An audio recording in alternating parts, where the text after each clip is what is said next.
Okay, this is some placeholder audio that is going to be at the start of the video to allow the automatic transcription to work, the end of automatic.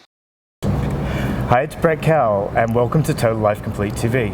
Today I'm here with nutrition and fitness coach Bree Franklin. Can we start by taking viewers through just your tips for improving their fitness and nutrition? Sure. Well, if I'm being honest, I'm a personalized coach, so I love individualizing these pieces for people, but there are three what I almost call domino habits. The first one, the sunshine. Getting actual sunshine on our skin and our eyelids is going to, number one, be responsible for helping us process calcium. Number two, it's going to help us reset our circadian rhythm, which is what's responsible for helping us stay in tune with when to fall asleep, when to wake up. That vitamin D that we get from the sun is essential for a ton of body physiological reactions. The second one, the box breathing tactic. Breath work has been shown to improve everything from our emotional capabilities to our stress management abilities to performance to everything. So it's about inhaling a certain number of seconds, like 3 is a good place to start, holding your breath for 3 seconds at the top, exhaling for 3, and then holding again at 3. And this is something that you can do in your car. This is be something when, Jeff down a couple desks is stressing you out and asking for an email. It's just a really, really cool tactic to have. And you'll notice that breathing gets easier and your ability to manage stress improves. It's really, really cool. The third one, 1 to 2 degree foods. This refers to 1 to 2 degrees of separation. So if we look at what's on our plate, if we can identify either the 1 or 2 steps away from where that food came from. For example, let's say there's a piece of chicken and some broccoli. If we can know, okay, that chicken came from this place here, or that broccoli actually came from this local farm, like that's awesome. Our body loves what's real. That's what it knows how to break down. The problem is that our environment, what we live in right now, does not care about us being optimal humans.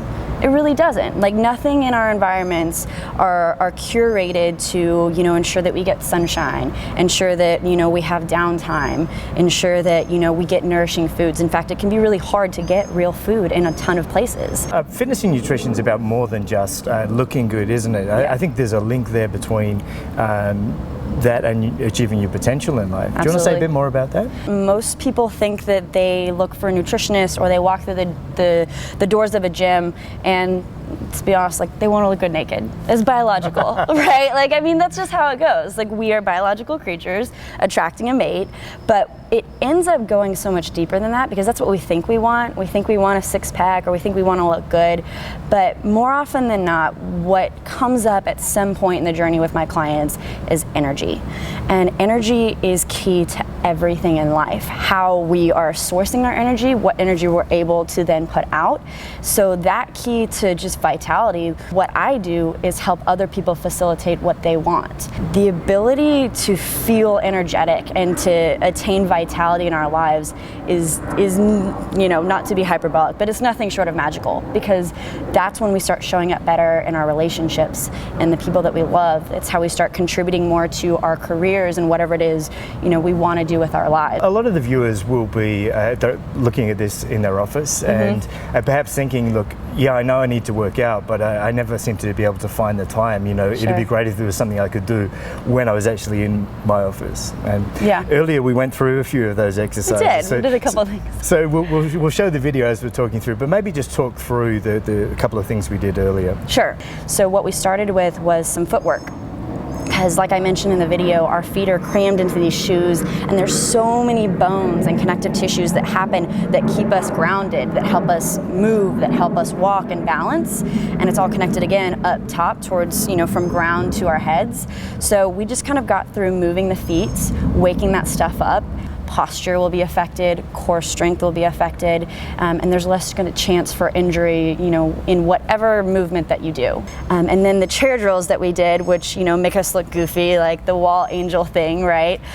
Those help us open up the chest and then wake up the muscles in the back of our shoulders to help keep it open. So everybody is always talking about, oh, my posture sucks. And it's like, well, pick one thing that will improve your posture, do it as often as you can every day, and then without making it this huge project, it will have improved. Let's talk a little bit about your journey to today. So I actually went to school for finance and international studies, and people are always kind of shocked when they hear that. And it worked out really well. I worked all through college.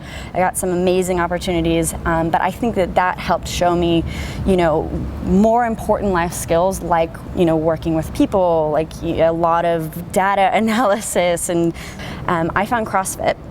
And this was towards the end of college. And at the time, although I was very active, I wasn't necessarily healthy. I learned what real food was, and I learned how to move, and I regained a lot of mobility that I had lost since quitting gymnastics and ballet. Physical health is still, to this day, one of the craziest and coolest catalysts for change. I think that's why, people getting healthy, then you see these changes in other areas of their life, because it's really hard for those areas to not kind of get some of that carryover. Getting to witness that change in other people and to play even a small role in it was so powerful for me that I just couldn't walk away from it. So, I got the offer for this job that I'd wanted almost my whole life, and I couldn't take it. So you'd done a finance degree and you wanted to go into government work to help people, but there was this emerging passion for CrossFit and for helping people through that. Sure. Tell us a little bit more about what was going through your mind and perhaps any dilemmas you had and how you worked through that. Dilemmas, yes. I still look back on the decision to move from, closing the door on that path towards government service that I had really framed my entire life around, to moving into the fitness world was pretty agonizing, because what it meant was saying no kind of forever to this thing that I thought I'd really wanted, to a rather unknown future, but one that I knew really fulfilled me. And what I landed on was, every time I thought about the future in fitness, it just, in my gut, like it felt so right. And for the first time, thinking about the other direction and what that would mean for, my fulfillment as a human, what it would mean for my health and for my relationships, like for the first time it felt really, like not good. And when I finally landed on the decision, which took me about 2 months to from knowing that I had the job to, okay, gonna have to turn it down, it really came down to me saying, all right, I can go for this new direction, but I have to promise myself I will never let myself regret taking this choice. Because that's what we all kind of fear, is like, we don't want to have any regrets. And I think going through that mental conversation of like, you will not regret going this, no matter what. Like, you had the chance, you had the option, you won't regret it. And I don't. Of course you can't help but look back on, wonder what if, but I also know I'm a completely different person now because of that path and delivering and connecting closer with people. So it was absolutely worth it. Seeing that change in as many people as possible, it would just be, that's an exciting thing to help contribute to. Brie Franklin, thanks for joining me today. Absolutely. Thank you so much.